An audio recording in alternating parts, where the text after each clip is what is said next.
நாம வேகாத வெயில நின்றுட்டு இருப்போம். அவன் ஏசி கார்ல நாய பக்கத்துல உட்கார வச்சு கட்டி பிடிச்சுக்கிட்டு உன்னை நாயை விட கேவலமா மதித்து பார்க்காத மாதிரி போய்கிட்டே இருப்பான். நீ அவன் காருக்கு பின்னாடி வாழ்க வாழ்க வாழ்கன்னு கையை தட்டிக்கிட்டே ஓடுவன். ஏட்டா உப்பு போட்டுதானே சோறு தைக்கிறீங்க?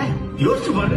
அவன் அடிச்சு சம்பாதிச்ச கார் பங்களாரு போயிட்டு தான் இருக்கான். ஆனா நீ ஒரு நாள் மழை பெய்ஞ்சா கூட வீட்டுக்குள்ள தண்ணி வந்து இருக்கிறதுக்கு இடம் இல்லாம நடுத்தரில் வந்து நிற்ப. ஏன் அன்னைக்கு நீ ரசிகனா இருக்கிற எவனாவது உன்னை வீட்டுக்குள்ள சேர்த்துக்க வேண்டியதானே? வெறும் படத்துலயும் மேடையிலையும் மட்டும் உன் காலுக்கு செருப்பா இருப்பேன்னு பேசிட்டு நீ உதவின்னு அவன் வீட்டு வாசலுக்கு போய் நின்னு ஒரு சிறுபாதிகா எடுத்தோம். ஒருத்தன் உசிறு ஒருத்த காப்பாத்தனா அவன் ஹீரோ. 4 பேருக்கு பசிக்கு சோறு போட்டானா அவன் ஹீரோ.